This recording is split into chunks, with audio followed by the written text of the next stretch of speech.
Всем привет! Сегодня 16 октября, уже второй месяц, второй месяц уже пошел, как я в Польше зарабатываю, о заработке попозже, уже была зарплата, но там свои нюансы. Работал в одном месте, потом перебрался в другое место, но нигде не обманули, все выдали как полагается, то есть то, что заработал, то мне и отдали. Это радует. Сегодня 16 октября, следующее воскресенье. Как обещал, прошлые выходные, но пока еще видео не вышло. Еду форсировать реку Висла в районе города Хелмна. Это планировалось, так и будет, но с некоторым нюансом. Сначала повоюем с ветряком. Повоюем как не так, как Дон Кихот, но для начала хотя бы доберемся до этого ветряка, ветрогенератора. Да? Дон Кихот воевал с ветряной мельницей, а мы планируем воевать, доехать до ветрогенератора. Их здесь много, по Польше их хватает. Оказывается, у нас в Украине это только начинается, там крупные, я знаю, Бердянск, Николаеве там в Очакове появились, вот. Ну, пока так. Сейчас я нахожусь в парке где-то в Хелмне, здесь на пригорке, на самом холме уже, в городе. Там вот сзади сейчас окрестности, но это тоже считается Хелмна. Ну что, поехали.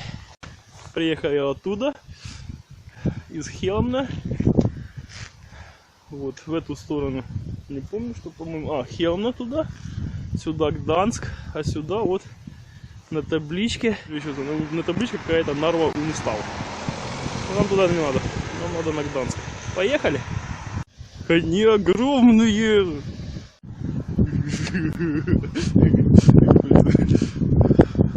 Вообще, чем ближе, тем здоровее, вообще страшно подбежать.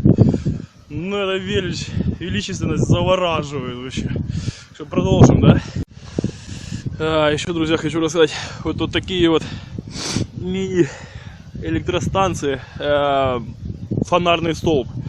Здесь есть, он оснащен лампой, солнечными батареями, генераторами и ветрогенератор. Вот, так что постоянно светит, и не надо ничего платить. Ну, иногда менять, там, чистить контакт и, наверное, менять все-таки подшипники на электрогенераторе. Ну, поедем дальше. Вот, друзья, несмотря на то, что замерз уже, я проехал буквально от прежней точки где-то буквально метров 100, и вот они уже в таком более интересном ракурсе. Несмотря на то, что я замерз, все-таки решил остановиться, вам показать более детально. Следующее включение уже будет уже на месте. Попытаюсь подъехать как можно ближе к ним. Даже хочется даже прикоснуться. Вот. Эта камера у меня на телефоне лучше. Пожалуйста, вот они все красавцы. Ну, а нам туда, наверное. Где-то там, за горой, за лесочком. Найдем к ним тропу. Вот. Я еще ближе. Уже слышно шум ветра. Так вращаются лопастя. Ветер вращает лопастя. Вот. Я уже слышу этот шум. Ну, сейчас попробую еще ближе подойти. Боже мой. Они прекрасны. Вот, друзья. Свершилось. Я доехал. Вот они. Вот ближе всего. Блин. Какая огромная. Это, говорят, еще маленькие. То есть еще больше. Ужас. Наверное, это вот где там вдалеке. Ну, туда я уже, наверное, не попаду. Немного замерз.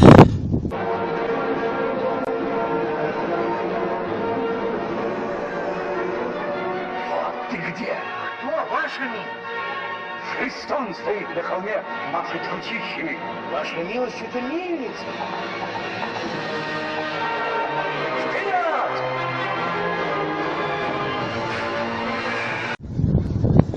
слышно это на видео, но я это слышу. Стало более громче.